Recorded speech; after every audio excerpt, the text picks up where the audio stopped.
Tá bom. Então, eu vou passar, o slide já está, né, na tela, que é do sistema auditivo, né, certo? Então, agora a gente passa, a gente estava no mundo da imagem, né, e do vídeo, e agora a gente vai passar tudo para sinal temporal, né? O vídeo já é um pouco temporal, né, mas é um temporal com modelagem, né? E agora áudio e voz é tempo é sinal, né? É sinal, tá? Sinal como a gente conhece em engenharia elétrica. Então, vamos lá. Hoje a gente vai introduzir o sistema auditivo humano, certo? Então, tá aí a anatomia do sistema, né? Que são, nominalmente, número 1, né? É o osso craniano, tá? O 2 é o duto, né? O conduto auditivo, né? O canal auditivo, o antigo canal auditivo. O 3 é a orelha, né? Que a gente chama de... ainda se chama orelha, né? Mas é o pavilhão auditivo externo, eu diria, né? Mas ainda é a orelha, né?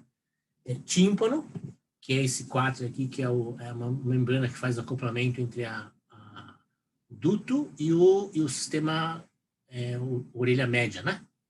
A janela oval, 5, tem um acoplamento aqui, né? Tá um sistema de acoplamento que é 6, 7, 8, né? E entre o tímpano e logo depois do sistema de acoplamento, tem o chamado janela oval. A janela oval é a entrada do sistema da orelha interna, né? Que é a cóclea, tá? Esse sistema de acoplamento, que são 3 ossos, né? 6, 7, 8, é o martelo, que é esse primeiro aqui, 7, que é a bigorna, e o 8, que é o estribo. Eles têm esses nomes por causa do formato deles, formato geométrico deles, tá?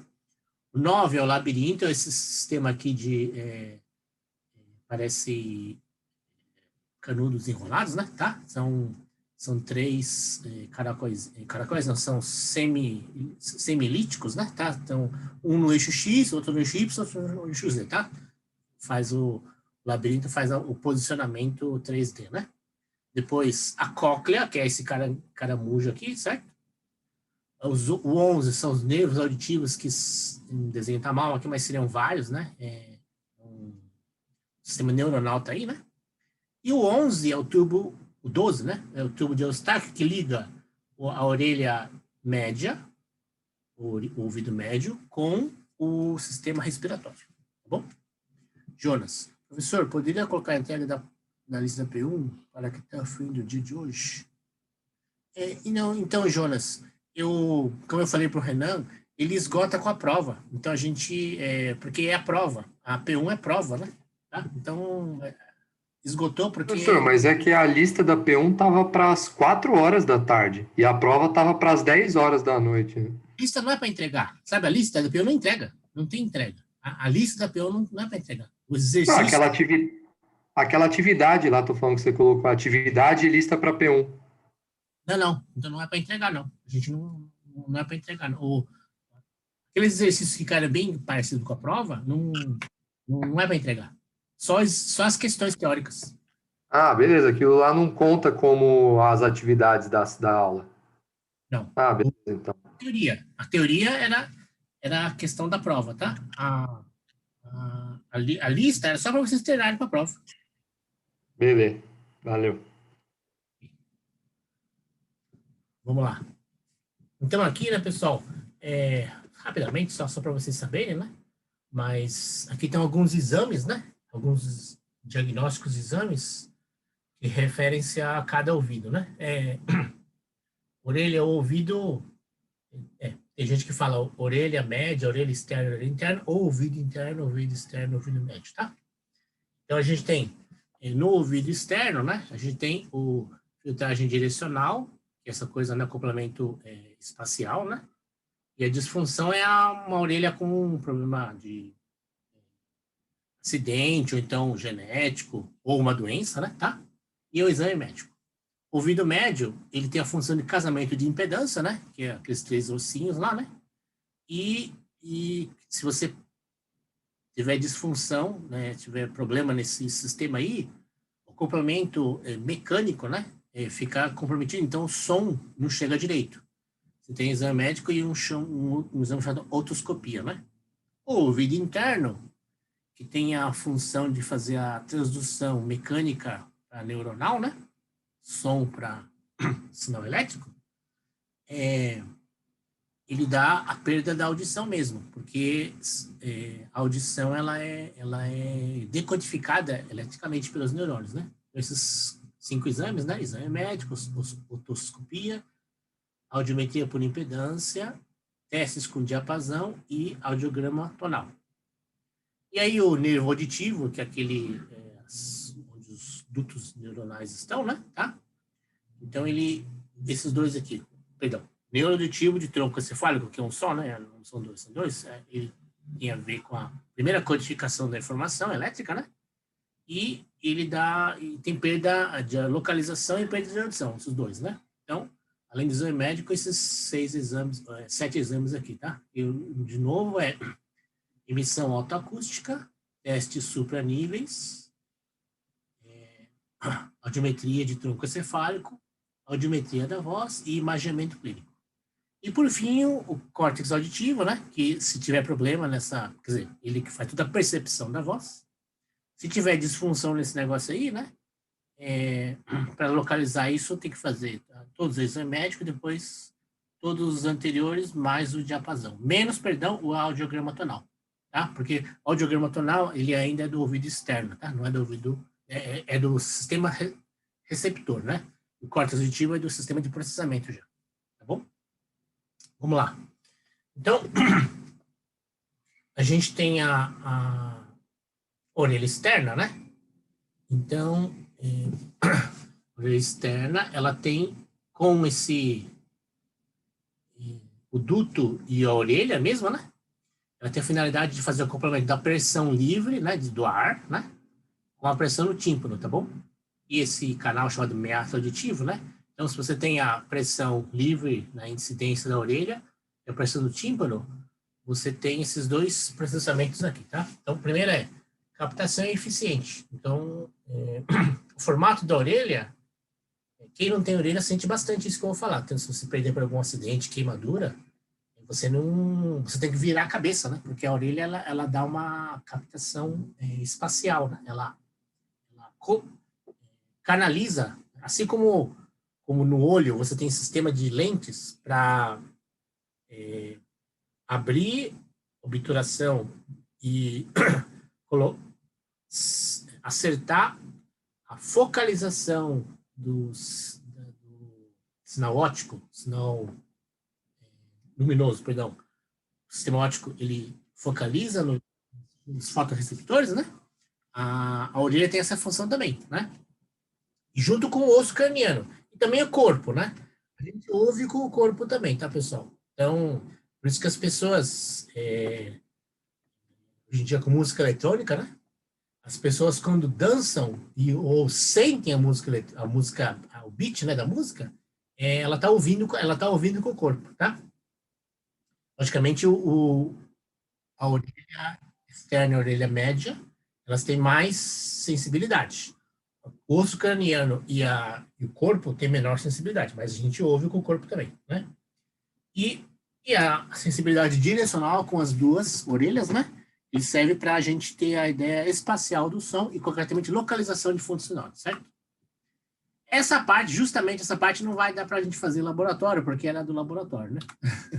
São coisas do laboratório. Vamos lá. Ganho de pressão na orelha externa. Então, aqui você tem a relação entre a pressão do ar livre, PL, sobre a pressão do tipo, ao contrário, né? Tá ao contrário, então pressão do tipo sobre a pressão PL, tá? Então, o ganho, esse é o ganho, então é o ganho. Então, é o quanto que o sistema dá de ganho, né? Então, o canal auditivo, então, ele tem um super ganho, né?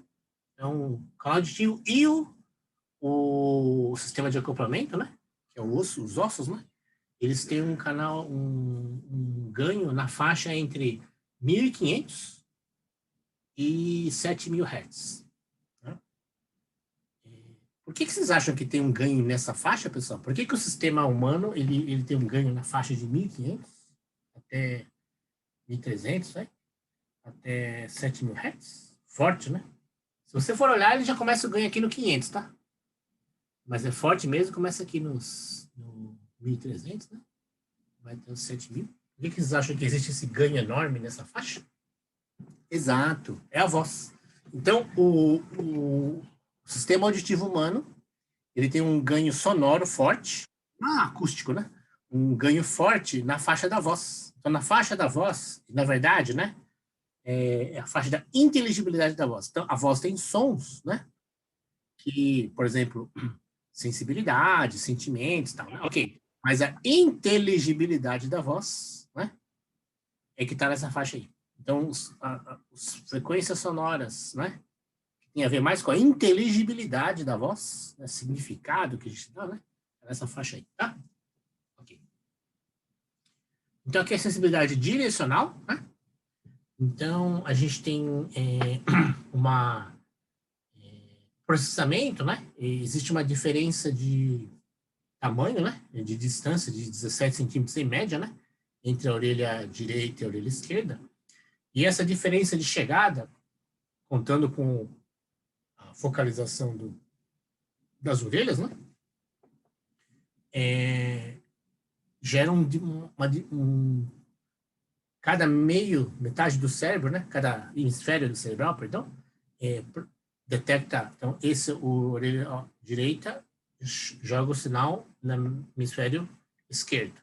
A orelha esquerda joga o sinal no hemisfério direito, né? Então, cada metade do processamento, com essa detecção de diferença de fase, né? Do som, de intensidade, fase e intensidade, com isso o cérebro monta, né? Faz a correlação entre os dois sinais, monta a direcionalidade. Aí você consegue virar a cabeça para saber de onde está vindo o som, tá? A localização da fonte sonora, né? Ok? Direção da fonte. E o formato do pavilhão, né, auditivo, a orelha, né? Então, com todas as conchas, as ressonâncias e antirressonâncias, né? Então, esta anatomia, se vocês...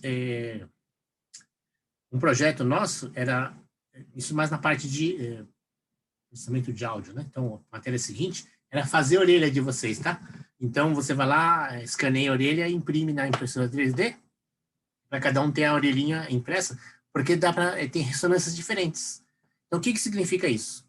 Assim como cada pessoa tem um gosto de... Não, eu gosto de música de menina contralto para médio-soprano, né? Então, um pouco agudo, mas não muito agudo, né? Então, eu gosto desse tipo de tom.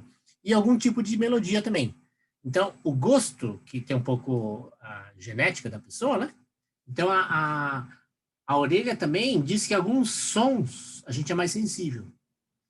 Então, eu diria o seguinte, né? A gente toma susto e fica mais atento com alguns tipos de sons, algumas frequências sonoras. Isso é dado pelo formato da orelha. Então, aquilo que a gente, assim como na coisa visual, algumas imagens podem chamar mais a atenção de uma pessoa, né? Já pela formação mesmo, né? Da crescimento. De nascença, a gente tem sons que nos chamam mais atenção, porque a orelha tem um formato, as orelhas têm formatos diferentes. Tá? Vamos lá. Aqui está a orelha média, né? Que como eu falei, que faz faz o complemento da pressão sonora, né? Então, a gente tem o tímpano está aqui, o pavilhão, o janela oval está aqui. Então, entre a orelha interna, né? E a orelha externa, tá esse orelha média, né? Então, a orelha média tem esse primeiro osso que chama martelo, né? Esse segundo osso, que é a bigorna, e o terceiro osso, que é o estribo, tá? Então, são esses três ossinhos aqui, que é um tipo de literalmente é um amortecedor, né? Então, porque tem que fazer... A onda sonora tem uma dimensão, né? Que tem que ser acoplada, né? Não é mínima, acoplada ao sistema de captação mecânico-elétrico, né? Então, esse ajuste de onda, né, é igual você faz quando tem a refração no meio, né? Então, o índice de refração é por causa que a velocidade do sinal, né, ele muda, né? Então, aqui também, aqui você vai ter uma mudança de ar para líquido, né? Tá? Aqui dentro é líquido. E quem faz esse acoplamento da mudança de velocidade para não ter perda de energia, né? Perda de informação, concretamente, é esse orelha média, tá? Ok, é uma equivalência, analogia com o balão, né? Então, como a gente viu no gráfico anterior, tem 15 dB, né? Mais ou menos 30 vezes, né? Então, 15 dB de ganho, tá? Esse sistema aí dá. E, então, internamente, o sistema de conversão, ele é uma concentração de potássio, né? Então, é um sal, né? Um NaCl, né? Cloreto de sódio, com potássio. Isso chama-se perilinfa e endolinfa, tá? Mesma composição, com concentração diferente, né? Um líquido mais externo e um líquido mais interno, tá bom? Que está dentro da cóclea. Assim como no balão ele faz de 300 para 75 ohms ou 50 ohms, também entre o comprimento de onda externo, que é maior, para o comprimento de onda interno, que é no líquido, é menor, tá? Vamos lá. Então, quem é a orelha interna é a cóclea, né? É dispositivo mais externo, né? Mais macro. Esse caracolzinho aqui. Então, a gente tem a janela oval vai entrar aqui, então o som vai ser acoplado aqui, ele vai bater e vai trafegar aqui. Então, ele tem que entrar e sair, certo? E aí, o perilinfa e endolinfa está aqui dentro, né? E um corte transversal da cóclea, ele tem os órgãos de corte, que faz o quê? Que faz a transdução mecânico-elétrica, certo? Então, aqui está um aumentado desse corte transversal aqui, né? Então, aqui estão os sistemas de captação, eles são capilares, né? Tá? Perdão. Eles têm o formato capilar, não é que eles têm formato capilar, são cabelinhos bem fininhos, né? E as fibras nervosas de captação estão aqui, né? Então, aqui o sinal é mecânico e aqui ele já é elétrico, tá? E tem vários dutos que têm a função paralela, né? Então, o som, digamos assim, que ele passa em vários canais, né? Ele tem vários paralelos de captação, né? Ok? Redundância, na verdade, né? Então, aqui um corte um ampliado desse órgão de corte, né? Então, aqui você tem essas células aqui que chamam de cabelinhos, tá? Então, as mais externas e as mais internas. E aqui, né? Digamos assim, no conjunto delas, né? No conjunto... seria como se fosse uma escova, né? Uma escova, tá? E em cima dela teria um captador, digamos assim. Então, uma membrana captadora. Então, a membrana está aqui, né? Certo? Então, o som está passando aqui, mas o som está passando aqui aonde? Aqui nela, né? Esta membrana vibrando é que vai variar as células captadoras, tá? Então, é uma escova aqui, que é escovada, certo? A escova, ela está aqui, e algo tem que escovar ela, que é a membrana que faz o som. O som mexe a membrana, certo? Ok. Então, aqui um detalhe, deixa eu ver o que é isso, né? Peguei de um livro mais de neurociência aí, né? Ele só dá um detalhe maior. É o mesmo desenho com escaneamento 3D, né, que foi feito, tá? Então, aquilo era um desenho e aqui já é uma anatômico e aqui já é uma representação mais explodida. Então, aqui só o detalhe do sistema de equilíbrio, né? Tá? Então, são os 3 anéis, né? Certo? Que se a pessoa tem problema de sal, concretamente de potássio, pode ser cloreto de sódio, pode ser potássio. A pessoa perde o equilíbrio, né? Tá aquela a doença de que a pessoa ela não consegue ficar em pé, ou então ela acha que estando deitado está em pé, ou ao contrário, estando em pé está deitado, etc. Tá? Ok. Então, tem um detalhe aqui. O estribo sim, como funcionam esses ossos aqui, tá? O estribo transfere a força da membrana timpânica ao longo dos ciclos para a janela oval. Ok. 2. Em seção transversal, temos a escala média, o vestíbulo médio, né? Que é esse cara do meio aqui. É a principal. As duas do lado, em cima e embaixo, elas são secundárias. A principal é a escala média, tá? Uma ampliação das células de corte, que é essas aqui, tá?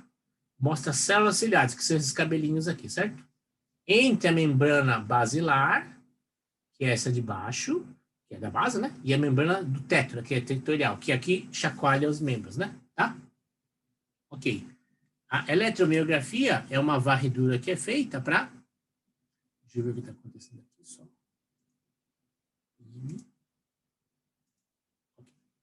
Então, é uma varredura mostrando o formatão, né? Olhando por baixo, seria olhar por baixo essa membrana territorial, tá? Então, por cima você não enxerga, mas olhando por baixo, não sei como é que fizeram isso, mas escanearam esse negócio aí, tá? 5.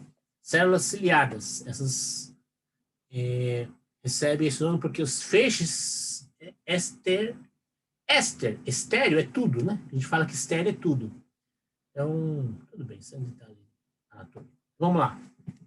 Esta membrana basilar, então você pega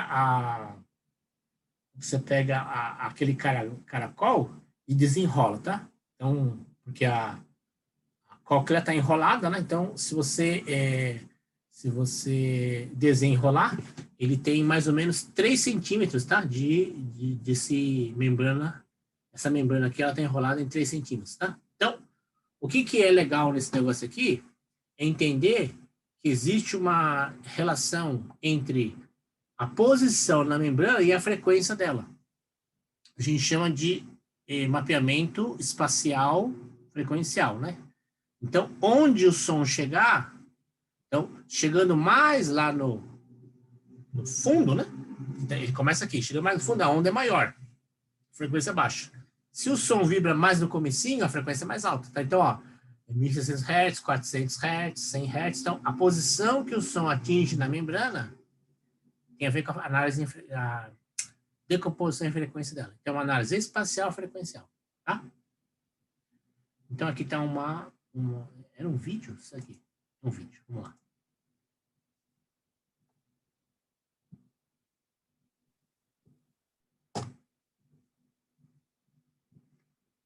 Ele está entrando na orelha, né? Certo? Ele vai abrir o membrana, eu acho. Abriu. Aí o som vai tocar. O que acontece com a membrana, tá?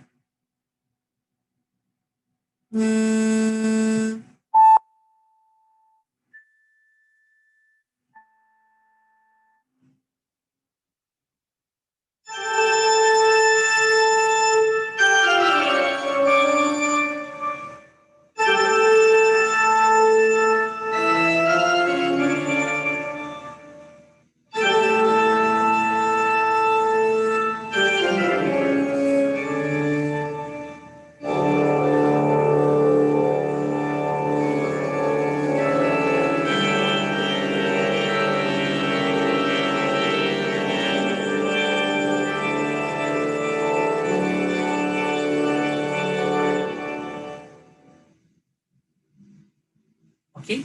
Então, a posição da vibração na membrana dá a frequência, né? Certo? Vamos lá. Então, aqui está um gráfico mais quebrado, né? Certo? Gráfico não, é uma representação, certo? Então, pontos que respondem às frequências altas estão na base da membrana, aqui no comecinho, né? Pontos de frequência mais baixa estão aqui no ápice da membrana, ok? Então, é isso daí. O desenho que a gente falou anteriormente, e esta base chama membrana basilar, tá? E a onda está aqui. Okay. Mapeamento topográfico. Eu tinha que lembrar esse negócio aí, né? Chama frequência ou tonotopia. Tá? Então, mapeamento topográfico da frequência, dependendo da posição, né? Tem a frequência ou tonotopia, certo? Ok. Então, aqui tem um modelo aí. Inclusive, esse aí acho que eu vou passar depois para vocês. Você pode ter um site que você simula, né? O pessoal fez o pessoal de reabilitação, né? Biomedicina e bioengenharia, que fizeram implantes de cóclea, né? Então, mapearam, modelaram direitinho. Então, tem sistemas matematicamente até bem precisos, né? Lógico que é um modelo, então não é exato, é um modelo, né? Então, mas ele dá conforme a posição, né, na membrana, você tem a frequência, a vibração, perdão, ao contrário, Conforme a vibração acontecendo, ele dá a frequência, ele consegue pegar a frequência do sinal, tá? Ok. Então, essa ideia de que é um sistema, né, propagação, então ainda tem que ir e voltar, né? Então ele se propaga. Então ele cria onda estacionária. Tá? Como ele vai e volta, cria onda estacionária, tá bom? Então aqui tem a parte de cima seria a parte da onda progressiva positiva, a parte negativa e acaba dando uma onda estacionária, tá? Ok? São os dutos de escala, a gente chama, né? Escala positiva, né? A do meio é a mais importante, o duto de cima é a escala externa e a escala interna, se não me engano. Tá? Ok. Então aqui tem um exemplo de que, um estudo de que não é a posição na membrana, então a variação é menor ou maior. Então a cóclea vai afinando, né? Membrana tectônica timpânica, perdão, ela vai afinando, né? Então os sinais variam, a intensidade deles, a intensidade sonora deles faz variar mais ou menos dependendo da posição onde a membrana está variando, tá? Esse exemplo aí. Uma coisa importante de entender desse estudo, né? Esqueci de botar a referência, mas que quanto mais picudo, menor a pressão sonora. Então, ou seja, existe uma diferença entre apesar de ter um pico aqui, né? Pico maior, perdão, pico maior aqui é o pico e o delta e a banda, né? A banda. Então, a banda de frequência. Então, picos mais altos, banda maior. Picos mais baixos, banda menor. Então, a relação Q delta F, ela é constante. Então, esse mantém uma relação de energia, tá? É isso. É isso aí. Aqui está um MEV, né? Então, aí 1 micrômetro, tá? Para você ver que o negócio aqui é bem, né? É bem capilarzinho, certo? É a estrutura capilar, tá? Então, nas células ciliares são várias para dar redundância, certo? Então, cada uma delas vibra. Então, vibra um conjunto, tá bom? 1 micrômetro aqui, bem pequenininho, bem fininho esse negócio, certo? Então, deixa eu ver se esse aqui é o slide. Exatamente. Então, vamos lá. Ponto de ligação da membrana basilar está desalinhado com... sim. É como as coisas uma vai girando, vai rodando em cima da outra, tá? Ó, a membrana de cima tá vibrando, né? Certo? Começou a vibrar. E ela vai para cima. Na membrana vertical da membrana é transformada em uma força lateral. Então, é um atrito, né? Quase um atrito. Né? A membrana basilar é deslocada pela passagem do som. A membrana tectorial move-se e aí ela vai roçando mais as estereocílios, a gente chama, né? Tá? Vamos lá. Implante coclear seria um dispositivo, né? Em geral eletrônico, tá? Eletrônico mecânico, que ele é colocado para substituir a cóclea aqui, tá? Então ele é colocado mesmo, é um dispositivo que tem formato de caramujo, né? Certo? Para tentar... as pessoas têm perda de audição aí, né? Principalmente quem bebe muito álcool, fuma muito cigarro forte, ou outras drogas aí, né? Dorme pouco, tem estresse. Então, acho que várias condições que vocês podem estar no jogar. Então, e a pessoa velha, a idade, né? Quem tem estresse, muita cafeína, ou derivados de cafeína, muito álcool e drogas. Então, fumo, por exemplo, né, ou outras drogas. Então, vai perdendo a função transdutora da membrana. Ok? Então, esse implante aí é um microfone, né? Certo? Instalado perifericamente. Então, digamos assim, um pouquinho em cima da orelha, eu acho, né? E um processador digital de sinais que faz análise espectral do som, que aí ele converte para sinal de estímulo mais ou menos parecido com o que a cóclea faria, tá? Então, não é que você tem uma cóclea que faz exatamente a mesma coisa. Você tem um transdutor que faz um banco de filtros que substitui a cóclea, certo? O eletrodo é inserido na cóclea. Sim, perdão, eu falei coisa errada. Em geral, você não tira a cóclea, porque a cóclea, ela dá o equilíbrio, o labirinto. Esses líquidos aqui, eles bombeiam o labirinto. É um sistema de pressão mesmo, hidráulico, né? Então, se você arrancar a cóclea, a pessoa não consegue ficar em pé, né? Ela não sabe o que é em pé e deitado, né? Você tem que ter a cóclea para ter o endolinfa e perolinfa andando aí para alimentar o fluido, né? Que alimenta o labirinto, né?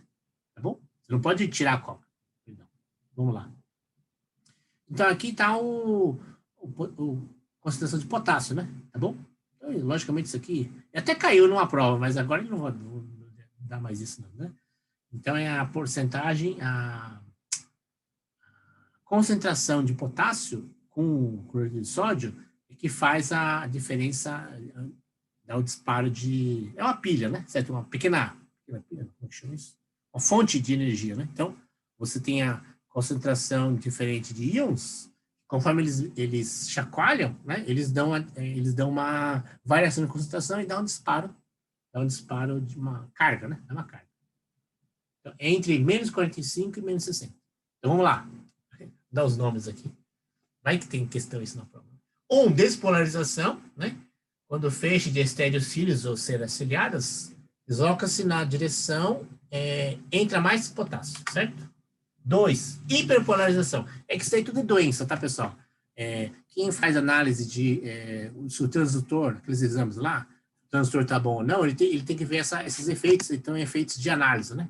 Então, como eu não sei se de repente vocês um dia vão ter que trabalhar com essas coisas, a gente dá aula, praticamente não explica com todos os detalhes, mas você sabe, você tem a referência de como é que ele funciona, né? Despolarização, quando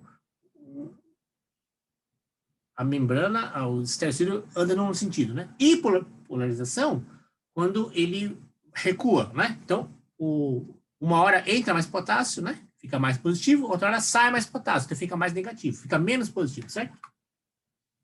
Potencial de repouso, né? Não é repouso, seria um equilíbrio entre entrada e saída, tá? Então, quando entra mais, positivo, quando sai mais, negativo, é menos positivo, e quando está o fluxo entrando e saindo equivalente, né? O sistema está em equilíbrio, está em potencial médio zero, certo? Então, essas bases iônicas geram senoides. Então, essa ida e vinda dos cílios, né, tá?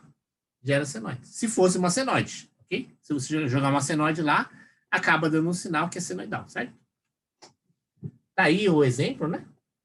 Então, aqui tem uma resposta. Isso aqui é tudo... Antigamente, se media...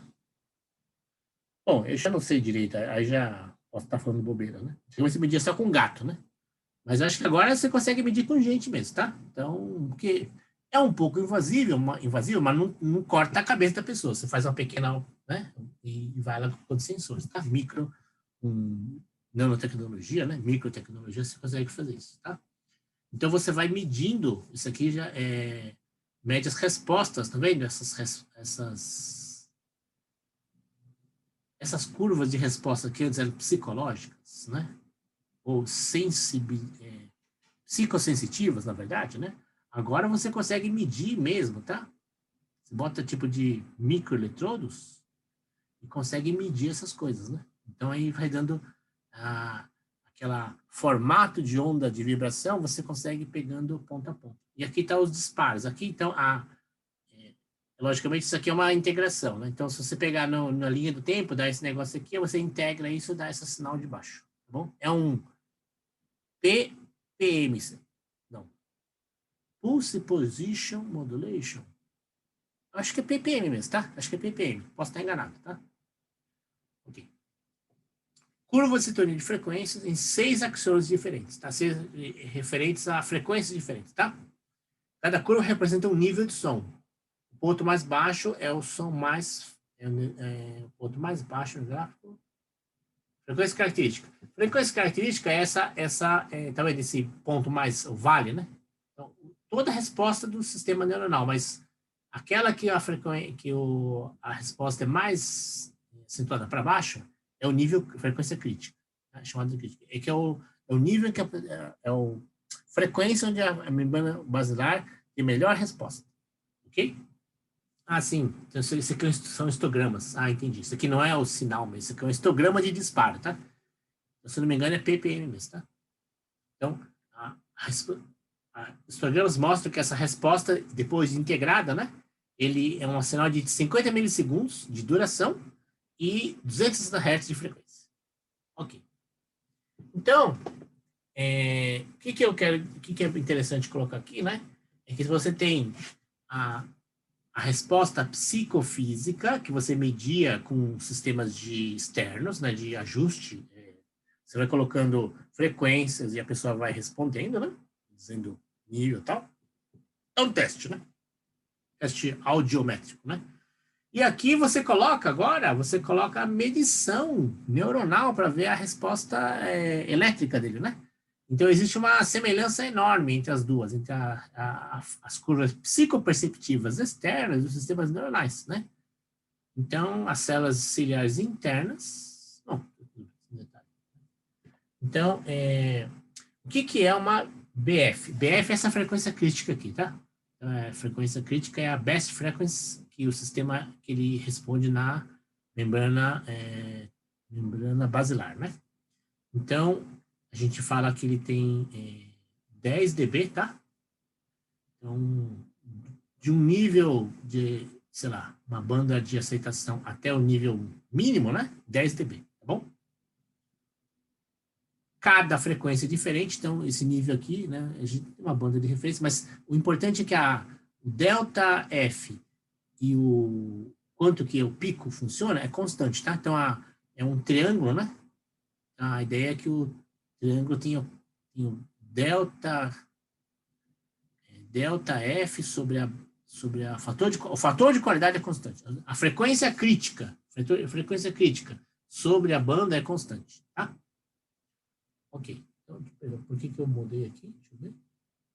Curvas psicoperceptivas e curva neuronal. Então, é o detalhe. Uma é a psicoperceptiva e outra a curva neuronal. Aqui é a curva psicoperceptiva. E a curva neural é taxa de disparo. Então, é a mesma medida que você fez externamente, não invasivamente. Aqui você faz com disparos. Aí você tem que fazer histograma, né? Faz uma conta de histogramas e monta essa taxa aí, tá? Ela não sai direto. O sistema integra aí e dá esse negócio. No fundo é isso. Modelagem. Então, todo esse negócio aí é para a gente entender qual é a modelagem que se usa, né? Essa é a finalidade da engenharia, né? Então, a engenharia, ela fala o seguinte: a análise de tempo e frequência é um banco de filtros. Porque a gente tem, né, filtros, respostas diferentes, né? E você tem uma modelagem triangular. Está na cara que é meio triangular, certo? O triângulo não é simétrico nesta escala aí. Mas pode ser mais ou menos simétrico. Não, esse aqui já é log, né? Tá. Então, deixa eu ver por que não tá bonitinho esse negócio aí. Porque não tá certo, né? Então, esse log aqui tá um log fajuto, tá, pessoal? Tá vendo? O 1000 tá aqui, né? Então, tá bom. Eu acho que tá bom, sim. Mas não sei porque não ficou muito simétrico, né? Mas, a princípio, a gente faz modelagem por filtros triangulares simétricos, tá? Em log, né? Então, vamos lá. Então, você faz um modelo de banco de filtros triangulares. Então, existe um Q sobre delta F constante, né? A não linearidade da sensibilidade da percepção, então, é uma escala log, né? Tá? Existe uma não linearidade na percepção, então intensidade em log e frequência log. É uma lei, né? A lei dos sistemas biológicos mostra, então, se alguém fala assim, né? Alguém perguntar para vocês assim, né? Mas por que você tem que usar log? Porque o sistema humano, sistema biológico é log. Não tem jeito, né? Então, o sistema de percepção visual era logarítmico, de intensidade, né? E saturação. E o sistema auditivo, tanto de intensidade quanto de frequência, ele é logarítmico. É bilog, na verdade, tá? Ou dilog, né? Certo? Então, decibéis na intensidade e escala, né? Então, vai dobrando, né? Tudo bem? Então, log na frequência e log na intensidade. Okay? Com índice de mérito constante. Essa é a modelagem que se faz. Esses caras aqui, né, 2 psicólogos, né, psicofísicos, na verdade, né, eles fizeram essa percepção de um tom igual. Então, eles mapearam, então ele dá um tom lá de, sei lá, quanto que uma pessoa entendia que era um som de mesmo, então começava aqui uma frequência de 1 kHz, por exemplo, né? Ia baixando. Então, engraçado, nossa, mas tinha que aumentar o som, a intensidade, para entender que a percepção de mesma intensidade depende da frequência. Isso que o Fletcher Munson mostrou. Então, essas aqui são as curvas de isopercepção, não é? E começa numa frequência aqui com 81 kHz, tanto para subir quanto para descer, muda a intensidade. A percepção da intensidade dela, então, se você colocar lá em watts, né, de potência, tanto quando sobe quanto quando baixa a frequência, muda a percepção. E, de novo, existe uma maior sensibilidade entre 1.000 e 7.000 kHz, ou, mais ou menos, digamos assim, 700 Hz e 7K, tá? Ou 6K. De novo, é a mesma coisa. A voz humana, o sistema externo, acústico, ele tem um alto ganho na frequência da voz humana, as frequências de inteligibilidade da voz humana. E o sistema de percepção, já essa aqui é neuronal, é percepção de ganho, também tem uma alta sensibilidade na frequência da voz humana. Então, tanto mecanicamente quanto psicoeletricamente, o ouvido humano está ajustado para ouvir e entender a voz humana. Tá bom?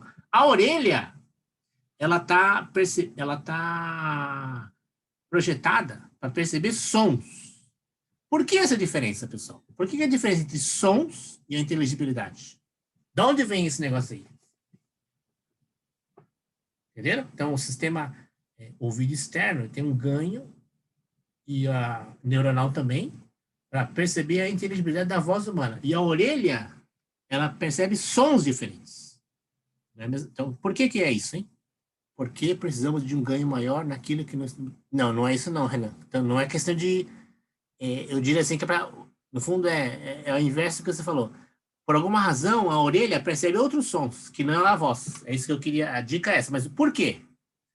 Então, a voz é para, né, a faixa dos 600, 700 até 7K. Tanto o sistema orelha interna e média, externa e média, está perceptível isso acusticamente, e o sistema neuronal dos filtros também responde melhor, tem maior sensibilidade às frequências de inteligibilidade da voz. Mas o pavilhão externo aqui, o formato das entranças, das ressonâncias e antirressonâncias da orelha, ele percebe outros sons diferentes. Não tem nada a ver com a inteligibilidade. Por quê? Tá vindo um leão aí, um tigre dente de sabre. O que é isso, hein, pessoal? Renan, é isso daí. É porque antigamente, né, o homem também é um animal, né? Então, ele é racional, ok? A inteligibilidade tem a ver com a racionalidade. A inteligibilidade tem a ver com a comunicação na voz. O homem também, quando vem um leão, né, um predador, ou uma comida, né? Então, ou uma caça. Então, tanto para mim buscar o alimento animal ou perceber um predador meu, isso daqui, o formato da orelha, tem a ver com caça e ser caçado, tá? Defender-me do perigo e procurar alimento. Pega essa, pessoal. Então é isso. Então, vamos lá. Como eu falei, né, a percepção do nível sonoro varia de acordo com a intensidade sonora, que os fons, né, tá? Você tem unidade em fons. Né? E a frequência, que a sensibilidade varia com a frequência a ser testada, tá? Isso são as curvas de isotonalidade de Fletcher-Munson, né? Então, os limiares aqui. Então, a distinção, vamos usar, eu gosto de mostrar sempre, né? Então, aqui abaixo desse nível aqui, a gente nem ouve, tá? Então, essa curva sólida maior aqui, se o som em 100 Hz é abaixo de 20 dB sonoro, tá? SPL, a gente chama SPL, né? Nível de pressão sonora, eu não ouço. Então, nem ouço, tá? Então, o que é meu 0 dB, né?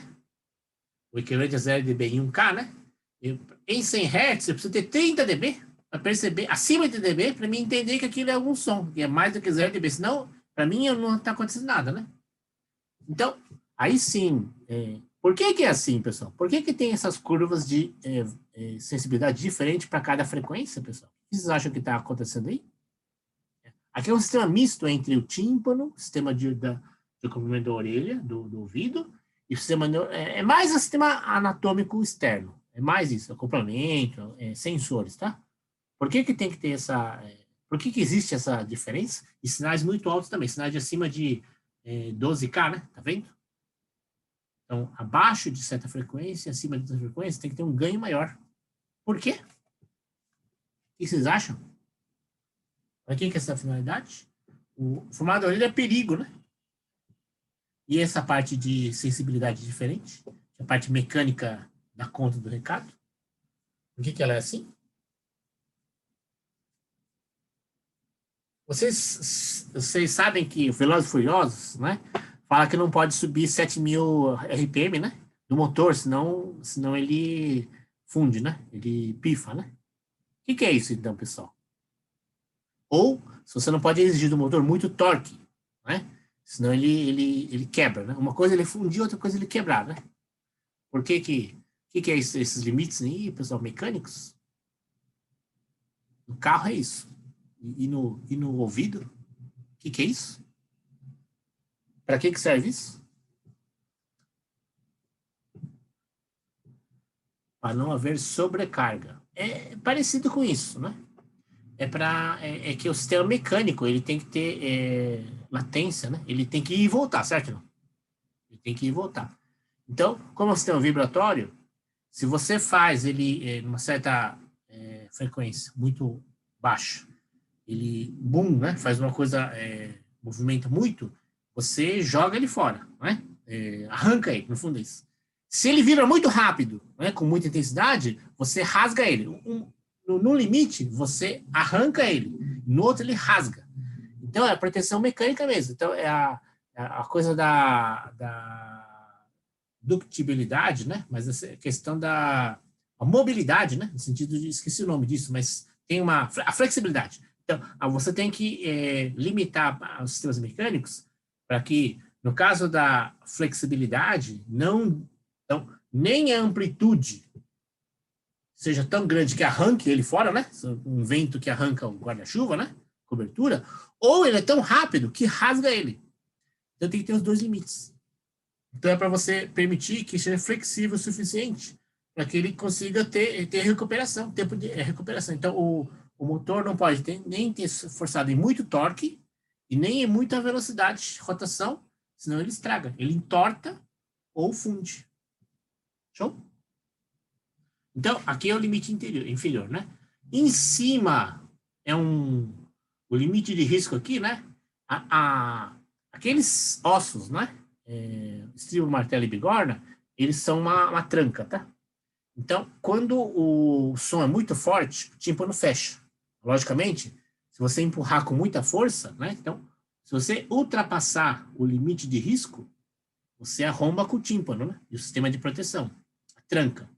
E acima do 120 dB, você pode matar a pessoa. Você pode, se você entrar com um som muito forte na cóclea, né? Pode matar a pessoa. Dá um som tão intenso, né? Começa a doer, primeiro. Doer muito. E depois de um limite muito grande, você pode afetar tanto que queima o circuito. Aí pode matar a pessoa, tá? O sistema neuronal pode... Então, limite de risco, dor, acima de 140, né? Se vier um som muito forte, você pode matar a pessoa. Tá? Ok. E aqui, então, aqui nos limites bons, né? Então, aqui a voz está aqui nesse, né? Entre 150 e 6K, né? Tá bom? E nesses limites entre 70... o mínimo aqui seria na faixa de 1K, 40 dB, até 75 dB, tá? Na faixa mais alta, menos sinal, né? Então, 15 dB, 25, 23 dB, 25 dB, até mais ou menos 55 dB, tá bom? E a música, né? Qual a diferença de voz e música? Tá aqui, ó. Então, a música, ela começa em frequência mais baixa, né? O baixo, né? Contrabaixo, certo? E vai até a frequência mais alta, violino e os sinais, os metais, tá bom? Então, a música tem, além de faixa dinâmica maior, aqui, né? Na pressão sonora, tem na faixa espectral maior. A voz tem uma banda menor e uma faixa dinâmica menor. E a música tem uma banda maior e uma faixa dinâmica maior. Tá bom? Essa é a diferença de música e voz. Aqui está uma curva, né? Que foi bem recente aqui, né? Ele faz uma média entre várias pessoas, né? Milhares, se não me engano, né?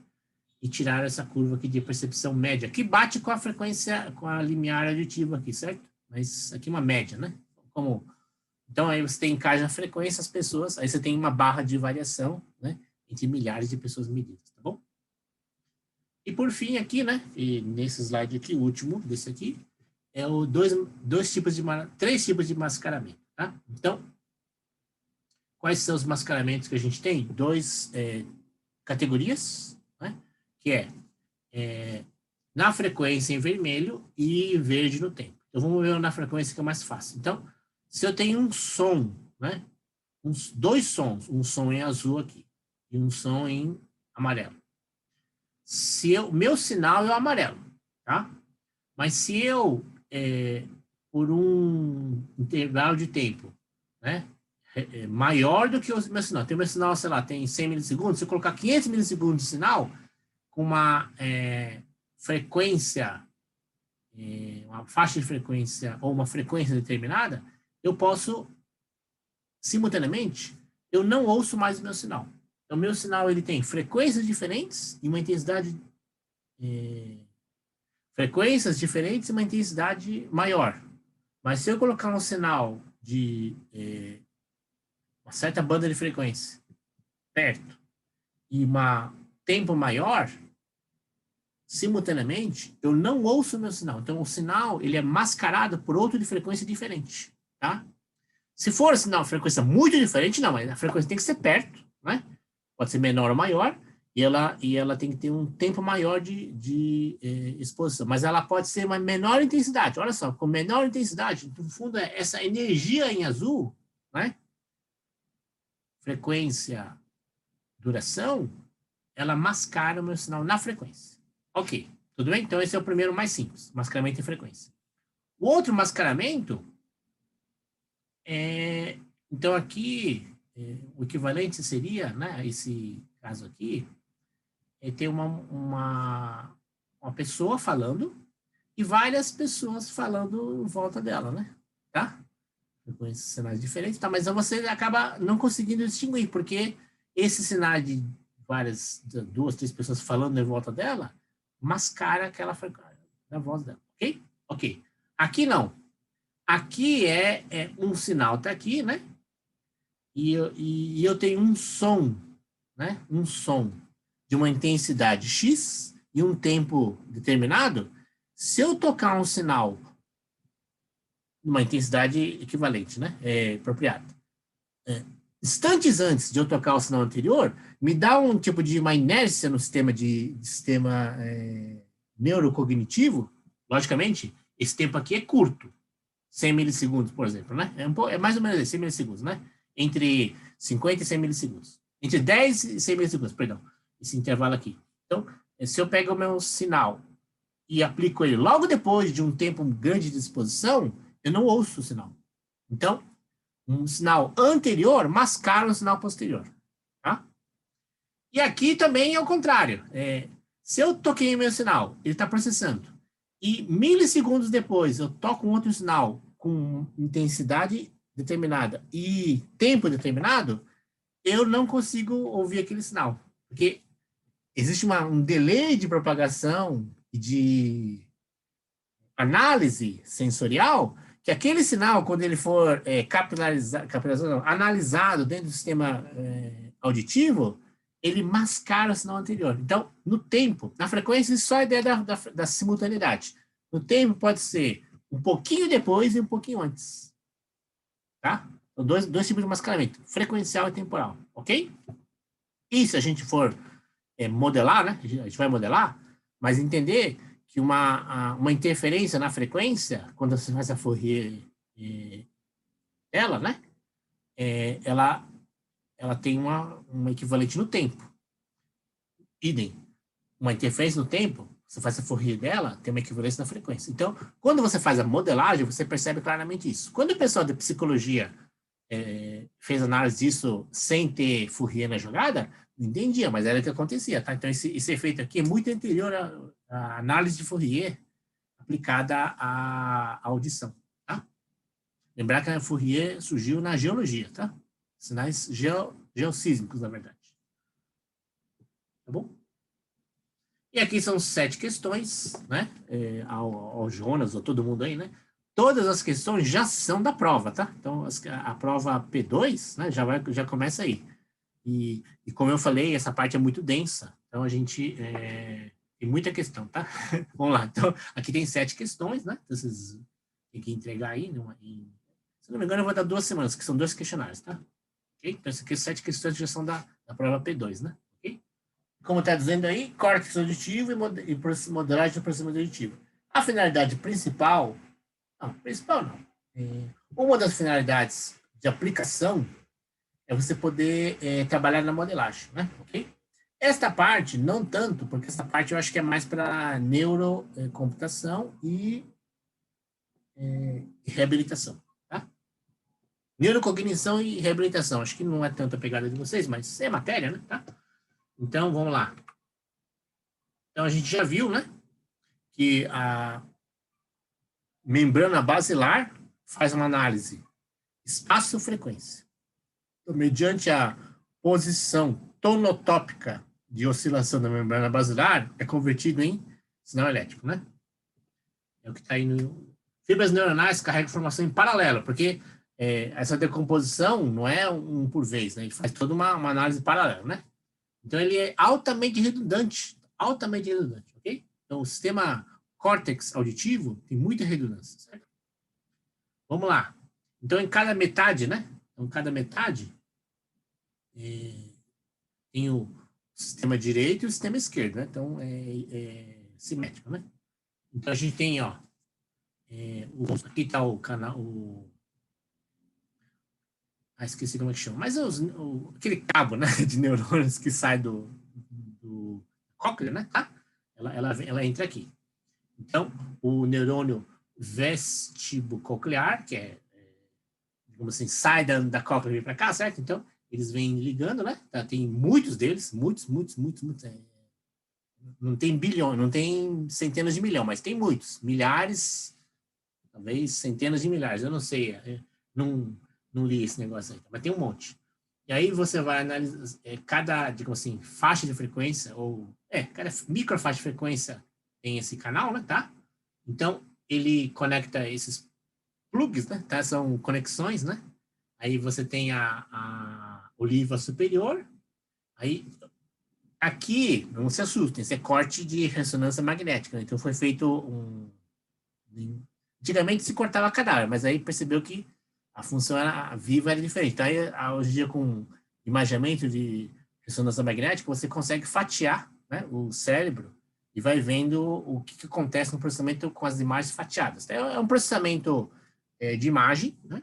É um processamento de escaneamento, na verdade, 3D, que é por magnetismo, né? Tá? Então, a mesma coisa que você faz com a imagem plana, você consegue fazer com a imagem 3D, que é essa técnica aqui. Então, você vai fazendo as fatias do cérebro, né?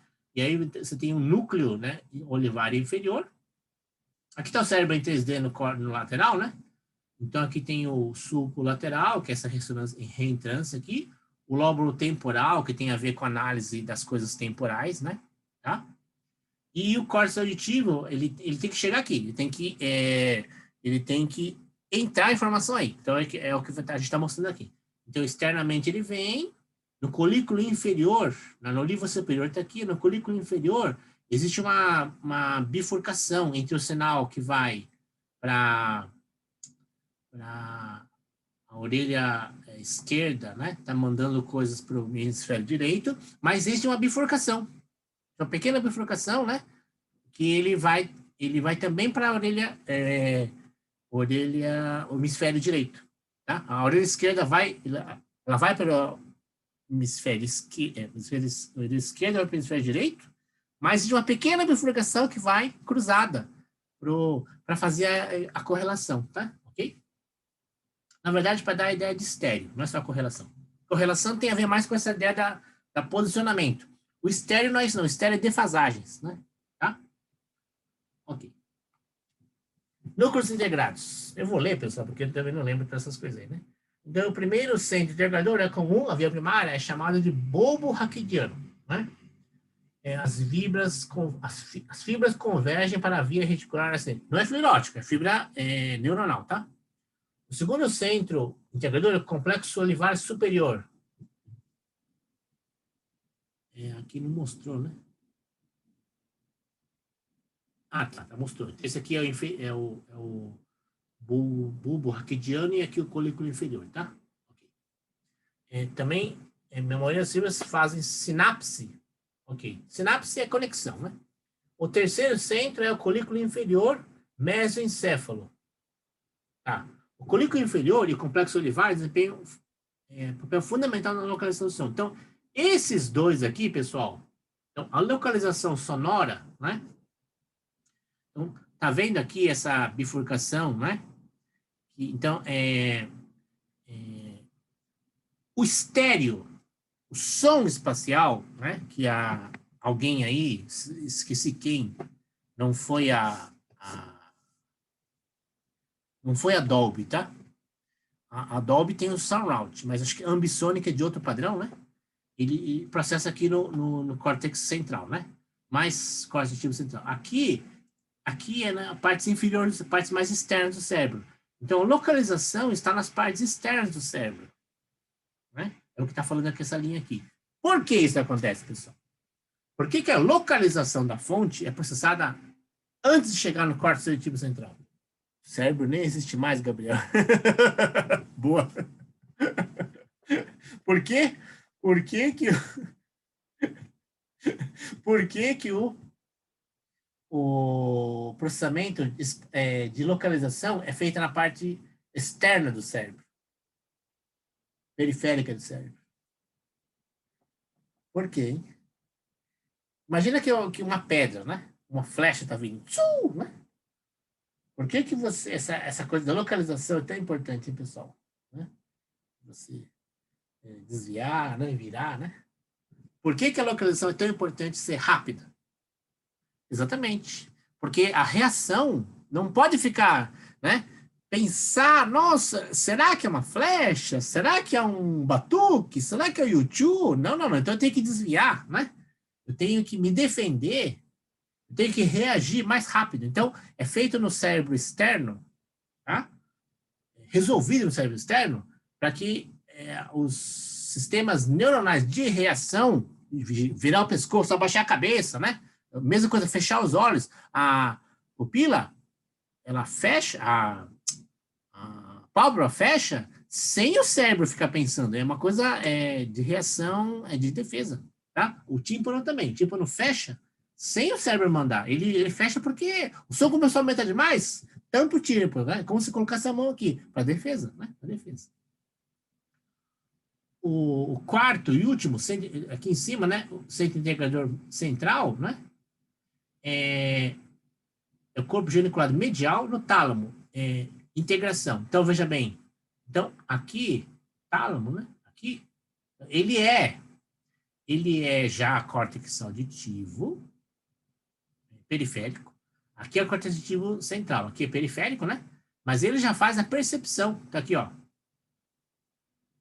Então, preparação da resposta motora, porque uma coisa é desviar a cabeça, outra coisa é eu correr, né? Então, aqui, os neurônios, ou o sistema que reage motoramente, braços, pernas, tronco, não só aqui, né, a cabeça, tá? Ele já está reagindo todo o sistema motor nosso.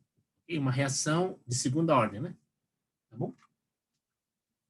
Cortes transversais. Deixa eu ver qual que é a importância disso. Tem uma coisa mais aqui? Não tem. Então, é só para ilustrar, né? Tá? Ah, sim, já lembrei.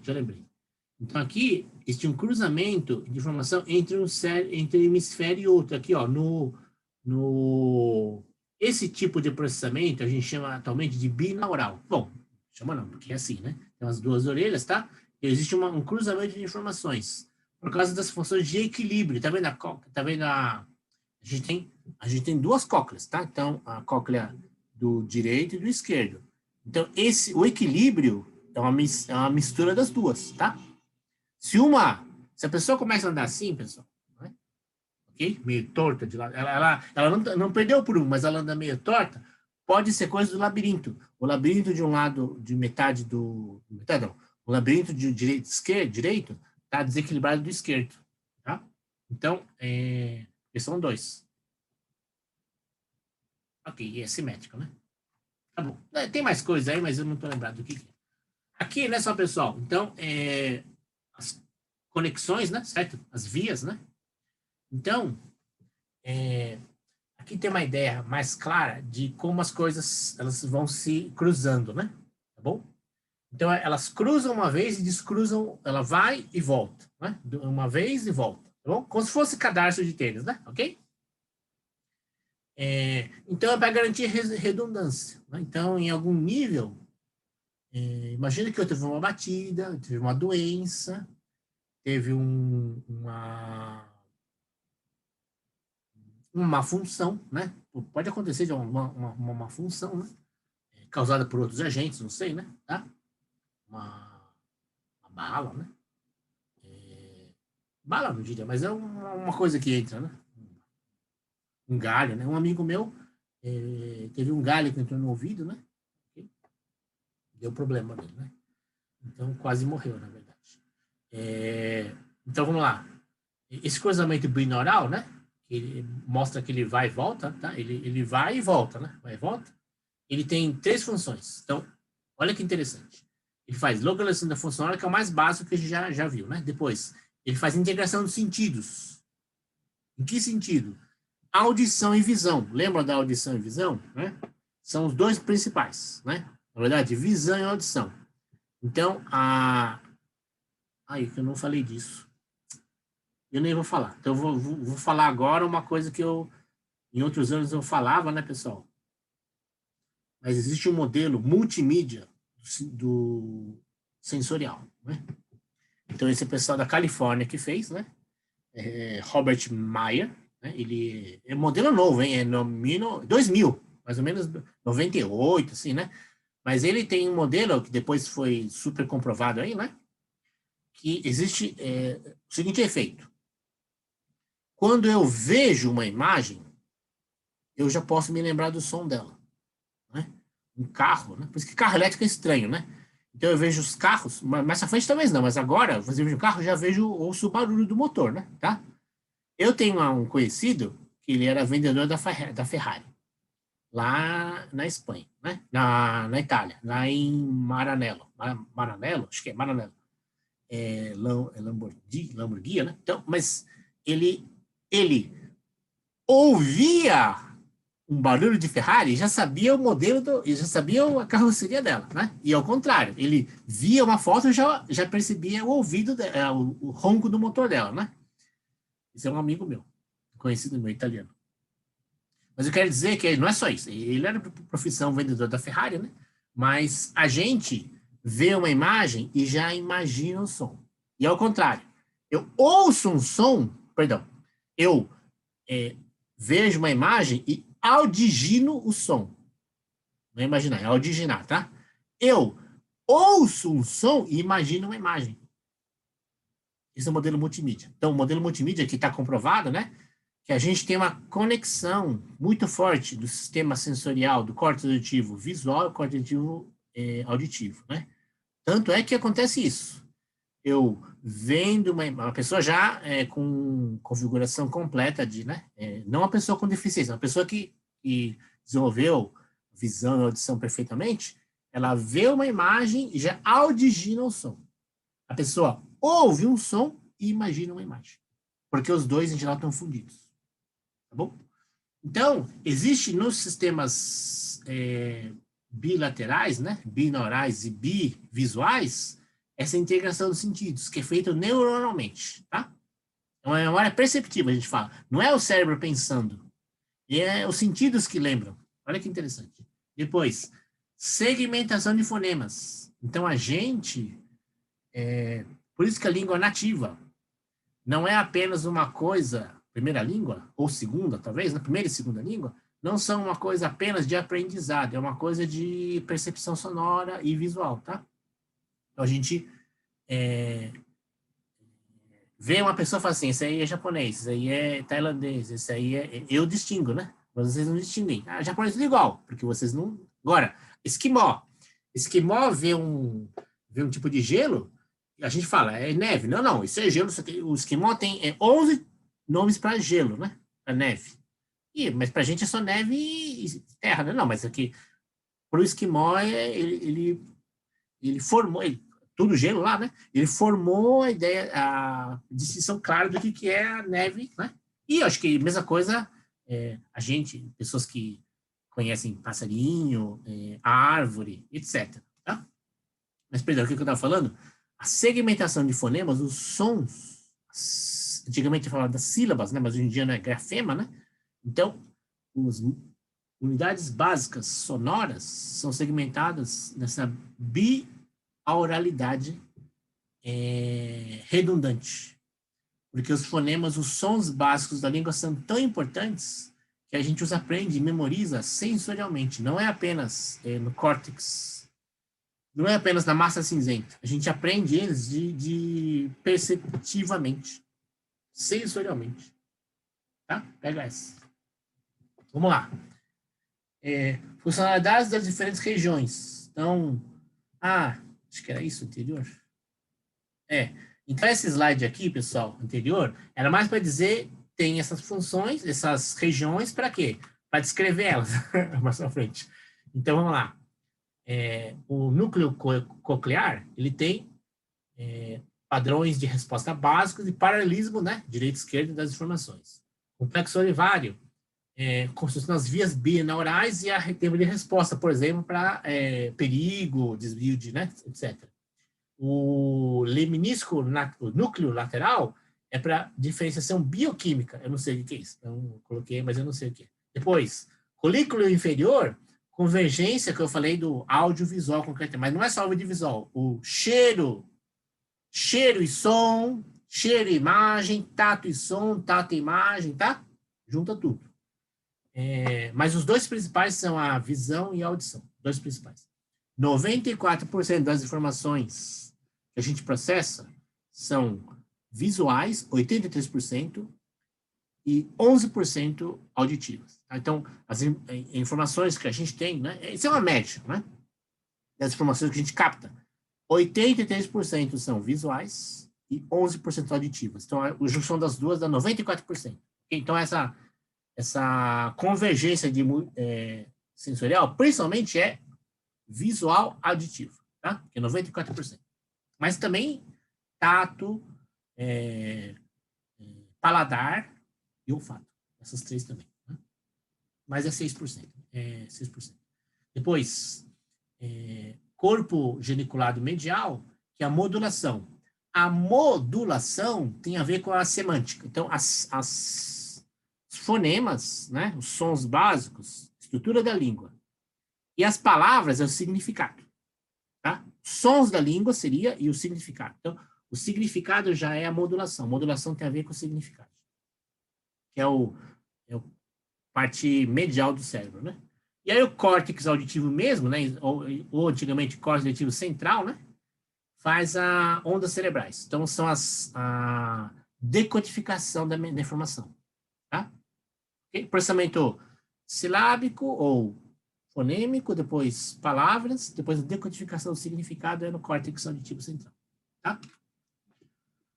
E também, né, pessoal, tem uma diferença de tipo de neurônio. Então, aqui é pelo formato deles. Em cada fatia do cérebro tem um neurônio diferente, um formato diferente dele. Né?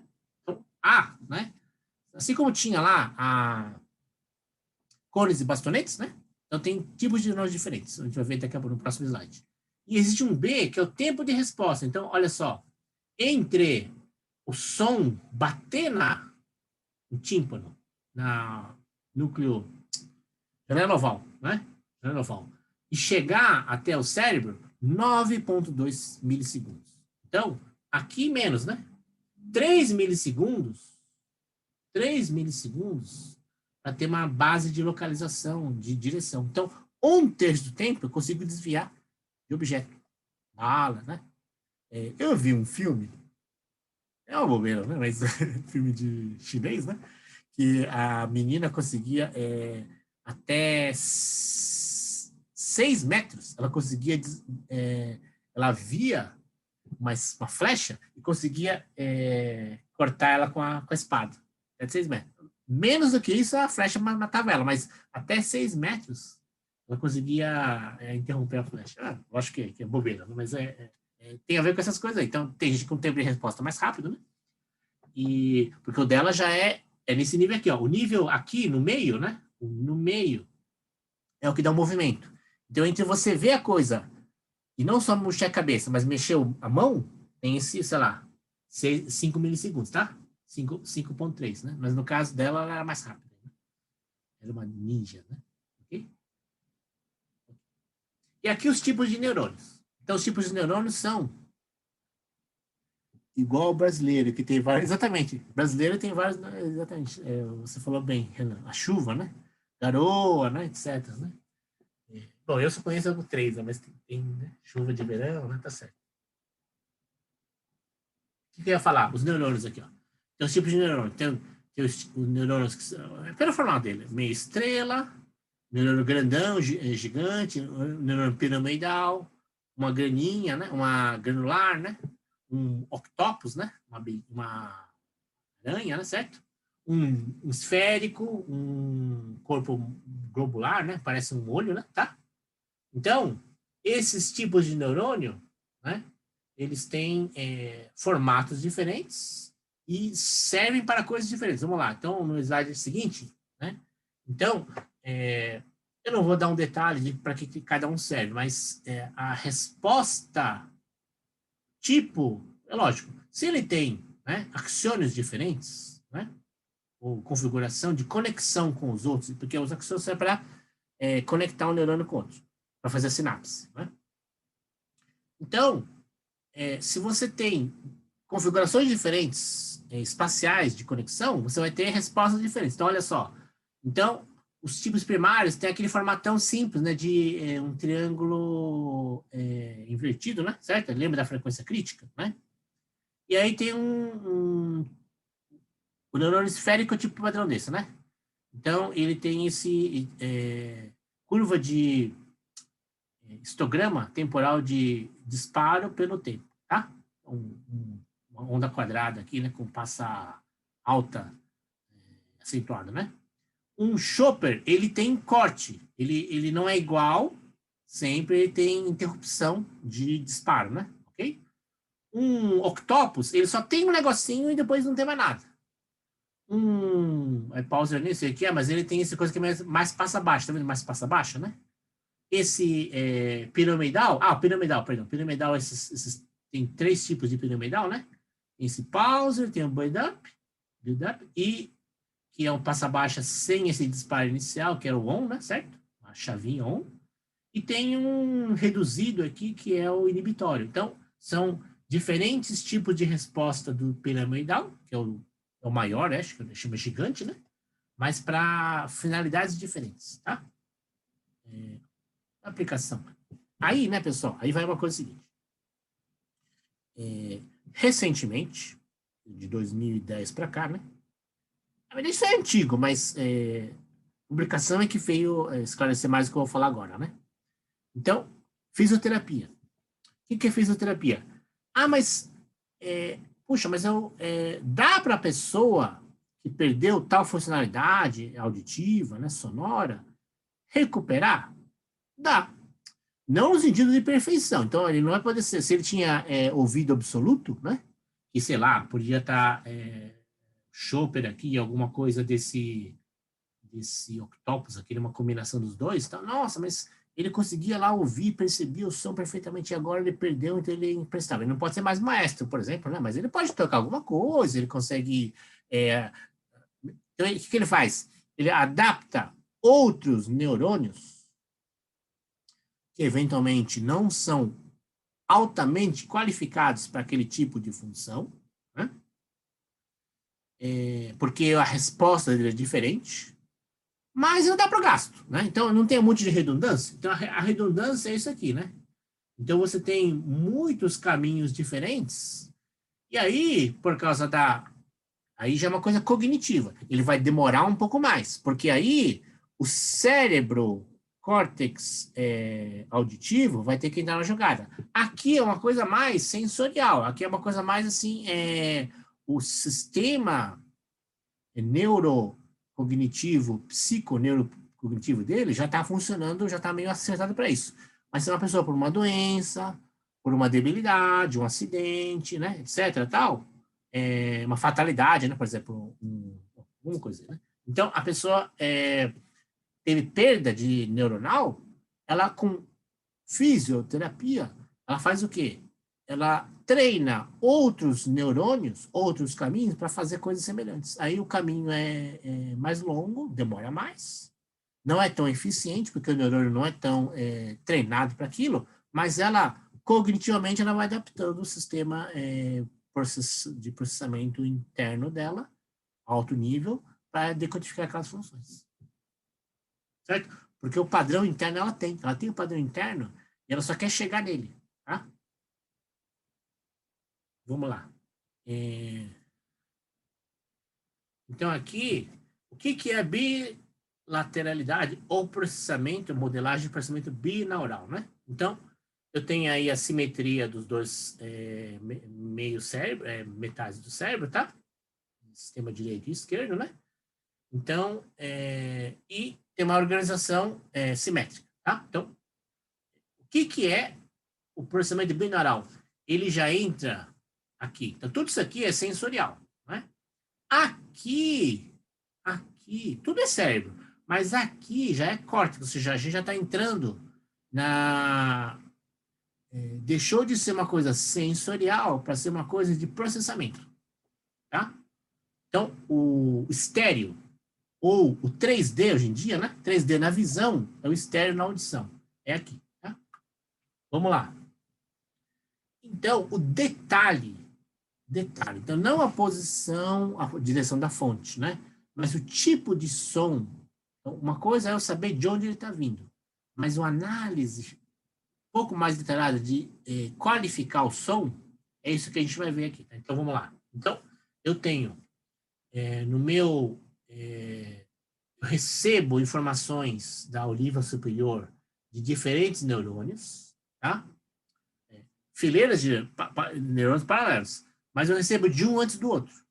Então, na hora que eu recebo antes um do outro, eu consigo descrever pela quantidade de sinais que estão vindo, o cérebro no processamento, né?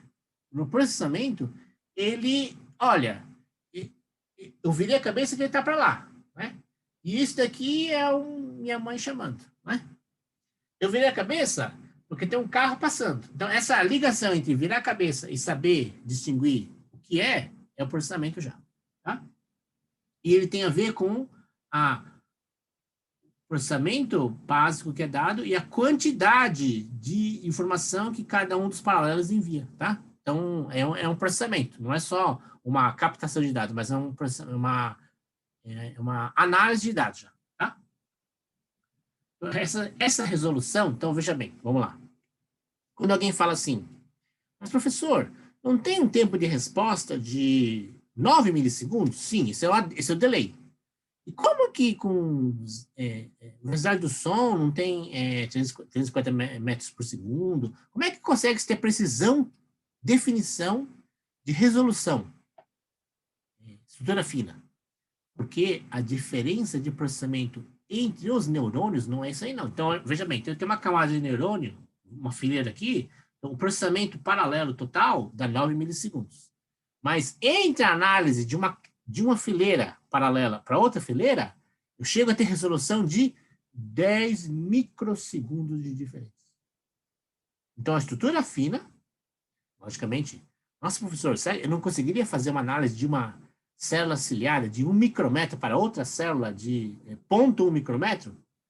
Poderia, mas não tem essa distinção. Então, eles vêm em paralelo, né? E em algum momento eles têm por redundância, e a distinção entre eles é feita em algum momento. Então, nesse momento aqui, tá? Esta resolução aqui, pessoal, a estrutura fina da resolução chega a 10 microsegundos. Tá? Vamos ver aqui que esse slide aqui, acho que não é. Então, é um slide muito confuso. Faz tempo que eu vi esse negócio aqui. Assim, a mesma. É o slide anterior um pouco melhor explicar, tá? Então, número 1. Um estímulo mais intenso chega na orelha esquerda.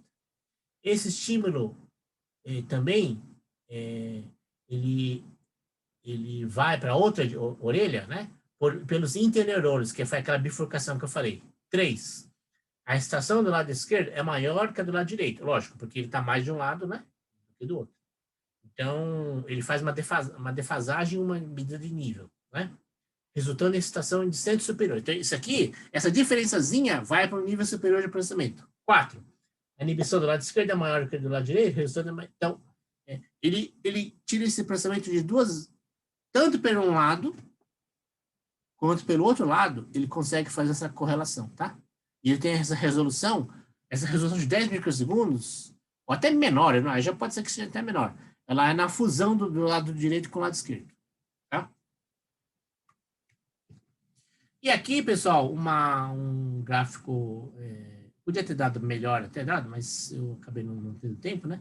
Mas isso aí deve ser de 2015, 16, né? Então, áreas, né? Hoje chama tomografia funcional, tá? Se consegue atualmente, quando a pessoa fala um idioma ou fala algumas coisas, ativa regiões do cérebro diferentes, tá?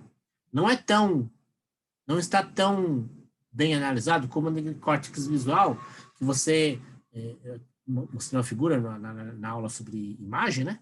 Que cadeira a gente vê de um jeito, prédio a gente vê de outro, rostos a gente vê de outro. Então, essa parte de sonora é mais detalhada. Mas existem, dependendo da funcionalidade, da especificidade da voz e do som que você ouve, ativação de partes espalhadas no cérebro diferente. Não é tão localizado, mas o mapeamento também é diferente, tá? Então, aqui tem as frequências, concretamente, tá? Da cóclea, assim como existe uma divisão na cóclea, existe uma divisão no córtex também, na parte cinzenta. E a área de Wernicke, né, tá? Ela analisa, é um corte aqui, né? Cadê a área de Wernicke, essa vermelhinha aqui, né? Ela tem a ver com a palavra em si, tá? A palavra em si. Esta área A2 aqui está onde? Puxa vida, não tô... Acho que sumiu aqui, tá? Acho que tinha um detalhe. A área 2, então, uma coisa é a palavra, uma coisa é o fonema e outra coisa é a palavra. Tá? Então, é essa área secundária aqui que eu acabei não vendo, não estou achando. Assim. Modelagem. Então, existem sistemas bioneuronais. Então, o que é sistemas de engenharia neuromórfica? Para que você consiga fazer naquela região o que o homem faria, ou o sistema natural faria. Então, você tem cóccleas artificiais de silício para substituir exatamente a cóclea, sistemas de impedância, sistemas de ganho, sistema de troca de bioquímica, né? Exatamente igual. Então, você, como se fosse tirar uma peça e colocar outra, e é mais ou menos uma prótese, né? Tá? Aplicação: degradação de força aditiva e prótese artificial para algum acidente, né? Ok, engenharia biomédica. Processamento que só aproveita características sistêmicas. Então, aqui não. Aqui você não está preocupado em funções e posição, né? Mas, eu quero ouvir. Então, elimina um monte de coisa e quero ouvir alguma coisa. Então, é só o sistema, tá? Entrou e saiu, caixinha preta. Né? Então, aqui, cócclea silício tem vários, né? Esse aqui, na década de 90, foi muito forte, né? 80, 90, né?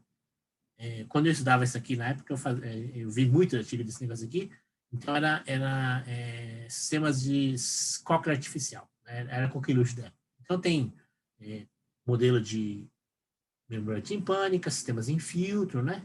Em chip mesmo, tá? Banco de filtros B e C em chip, tá?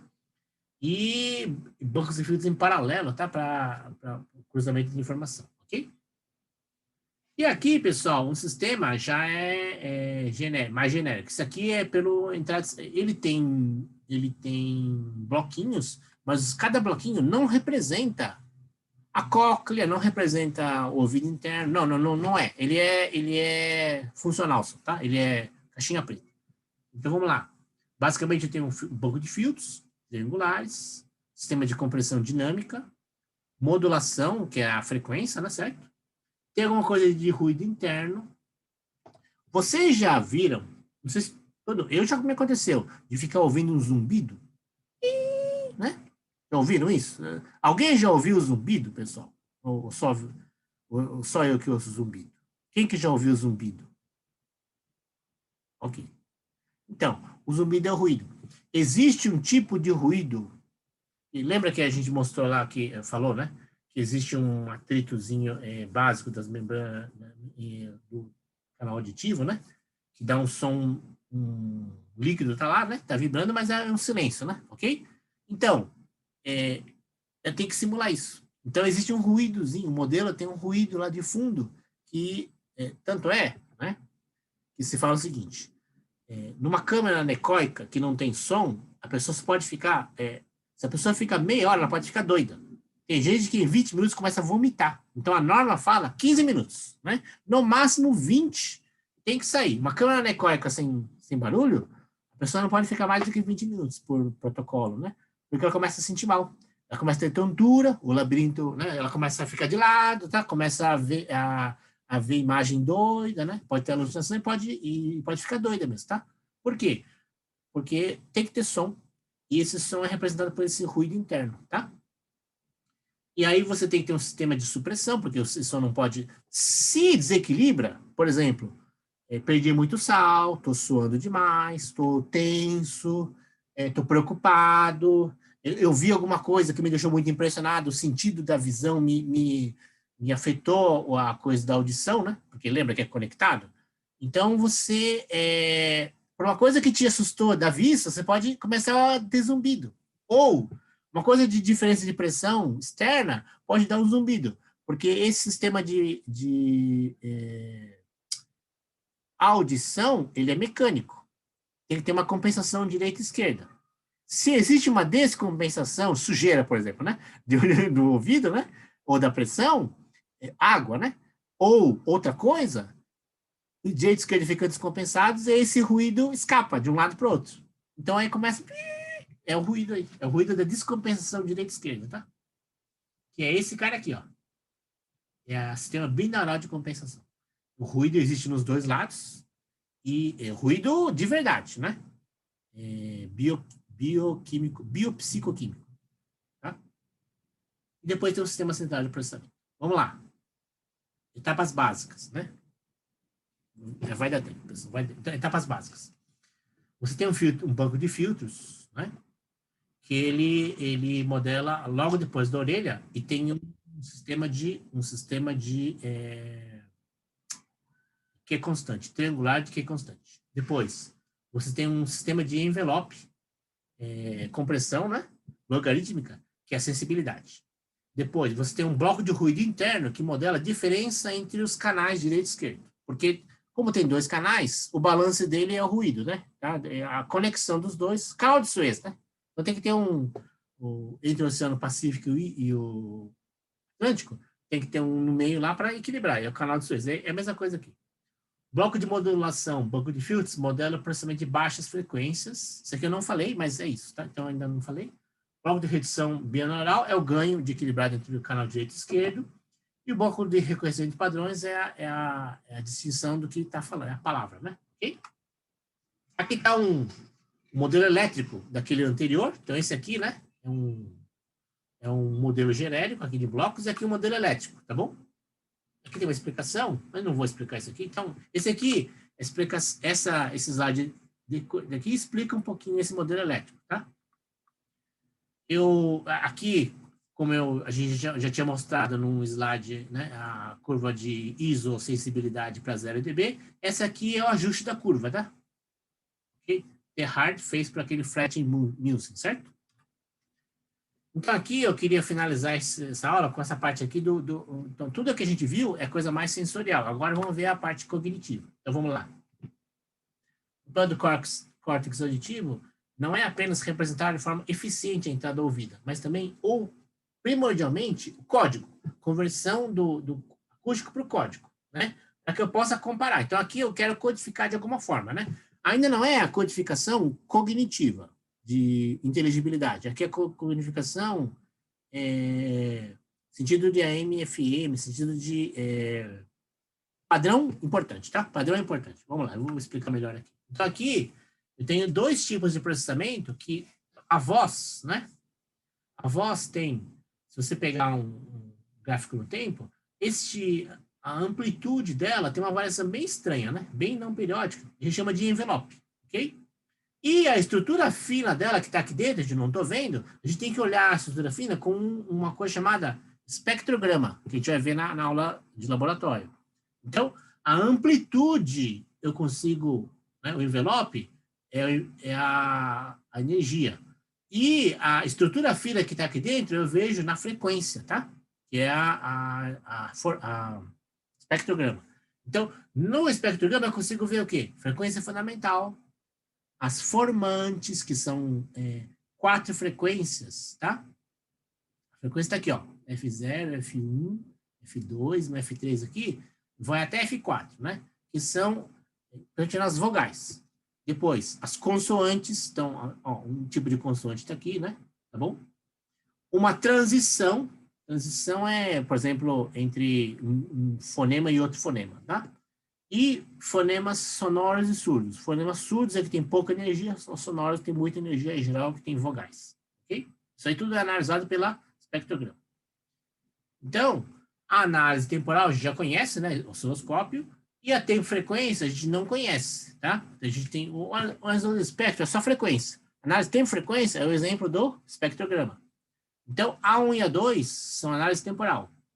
Então, ele consegue ver formas de onda abaixo de 20 Hz, né? Que é esse envelope aqui, tá? E acima de 50 Hz, mas para períodos de pitch, que é... Pitch é o que a gente ouve bem. Pitch é o que a gente ouve bem, tá? Pitch, né? Pitch. Pitch é o... Não, mas pi é o pitch, tá? Ok. Espectrograma, como eu tinha falado, né?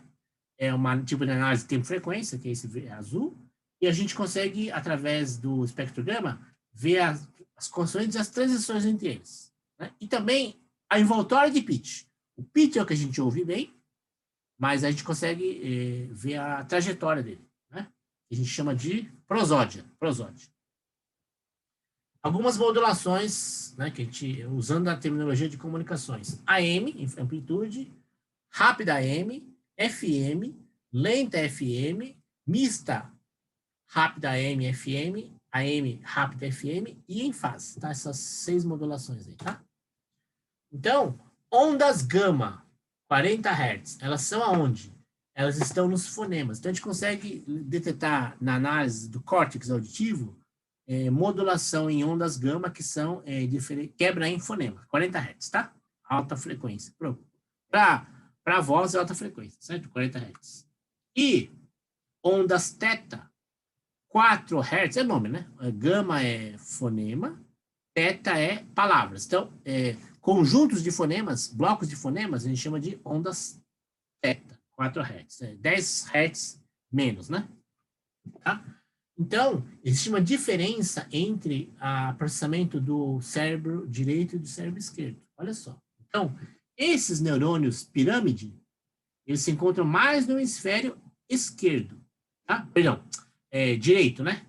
Então, os neurônios os neurônios piramidais... Ai, caramba, agora esqueci. Mas um deles analisa mais o fonema. Então, no fundo, é o seguinte. Então, metade do cérebro processa mais fonemas e metade do cérebro processa mais palavras. Então, tem gente que com um tipo de doença ou problema na membrana de união ou acidente que não vai conseguir mais entender sentenças. Porque metade do cérebro é mais predominantemente fonemas e outra metade mais predominantemente palavras. Pega essa, pessoal. Tá? Então, assimetria da onda gama-teta. Então, do fonema e da... Né? Maior concentração gama no hemisfério esquerdo, maior concentração teta no hemisfério direito. É isso que eu tinha falado, né? Então, gama é fonema, tá? Então, eu consigo o hemisfério esquerdo mais fonema, hemisfério direito mais palavra. E a junta dos dois, né? É o Didi dos Tapazes falando. Eu entendo as letras, as sílabas, uma por uma. Quando eu junto tudo, eu me confundo todo. Ele brincava disso, mas tem gente com essa deficiência. Gente que, ou por alguma coisa de desequilíbrio, ou por ligação dos hemisférios, né? Ela não consegue entender as palavras direito. Tá? Não consegue. Aí um exemplo de ondas em cada região, tá aí um detalhe, né? Como eu falei, esse artigo é de 2012, um pouco velho, né? Eu podia ter pego uma coisa mais nova, tá melhor, mas hoje em dia tem artigos aí de 2018, 2019, é uma coisa de pesquisa assim, muito nova, né? Mas existe uma função, o A2 não apareceu, mas aqui apareceu A1. Quando apareceu A1, aparece A2 também, lembra que eu falei do A2 anteriormente, né? Então, eles têm regiões do cérebro que respondem a ondas diferentes, frequências de ondas diferentes, tá? E aqui eu queria fechar o slide com esse aqui, tá? Essa aula com isso aqui. Aqui, pessoal, existe uma modelagem, análise por síntese. Todos esses livros aqui, eles estão na biblioteca digital, você pode baixar, tá? Baixava pela nossa biblioteca digital da Federal, né? Então, você consegue fazer uma segmentação gama-teta, e delta e beta eu não falei, mas é outras escalas de mais alta frequência, tá? Então, você consegue fazer uma análise em nível de ondas de frequências diferentes. Você faz uma análise espectrotemporal, né, antes, periférica. E a parte cognitiva, você junta o quê? Uma cognição anterior, uma reconhecimento de padrão, né, que você cataloga antes, né? Quando você aprende a língua, você tem que guardar os padrões, os fonemas, né, a distinção entre eles. E depois o análise léxico. Esses dois, eles sobem e descem. Então, o que ele está dizendo aqui, pessoal? Você precisa guardar, e o problema é o seguinte, você tem que falar. Quando você fala, por isso que existe uma ligação entre o tubo de Eustáquio, entre a fala, entre o sistema fonador e o sistema auditivo.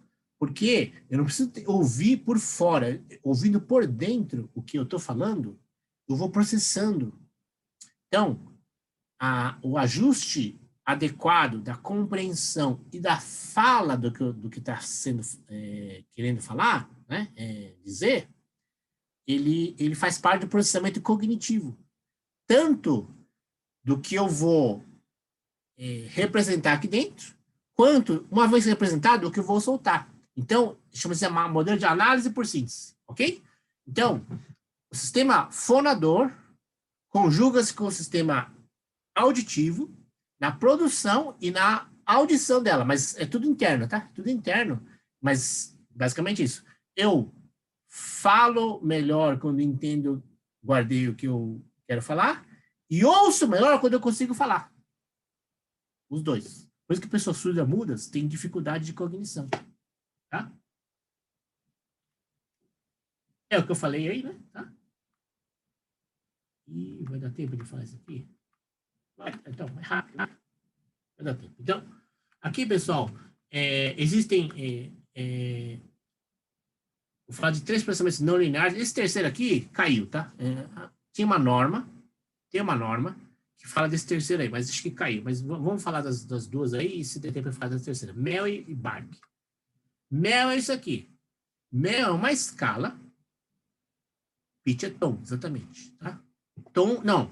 Pitch é tom no sentido de música. Pitch em voz não é tom, não. Pitch em tom é o principal, tá? Pitch em tom é o principal, não é fundamental. Pitch em tom é de música, tá, Gabriel? Aqui, Mel cepstral é mais ligado à voz. Escala Bark é mais ligado à música. Tá? Então, o que é isso aqui?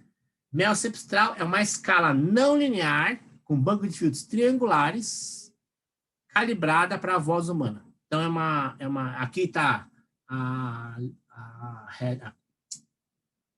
forma de calibração, mas é uma tentativa de modelar a variação não linear da frequência em relação a bandas de filtro do modelo, tá?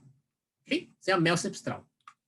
E o Bark é a mesma coisa no sentido de percepção. Então, isso aqui é para música. Então, os dois servem para ambos, mas lembrar que a faixa de voz é uma e a faixa de música é outra, né? Dinâmica e frequência. Então, a escala Bark está mais ligada à música, porque ela tem uma faixa tanto de frequência quanto de dinâmica maior, mas ela serve também para voz. A escala Bark é o que se usa no MPEG. O MPEG é o sistema de... a gente fala do MPEG para vídeo, né? Mas o MPEG também tem a versão para áudio, o MPEG 3, que usa a escala Bark. Só que ele, em vez de usar filtros só triangulares, usa filtros trapezoidais, tá? No MPEG, né? Ok? E o Rasta é um processamento não linear paralelo. Então, quem que usa esse sistema aqui? Sistemas de aferimento acústico. Então, o sistema STI, um sistema de aferimento, medição objetiva de qualidade de voz em auditórios acústicos, usa Rasta, tá? É um processamento paralelo que é usado para banco de filtros. Então, é um padrão, né?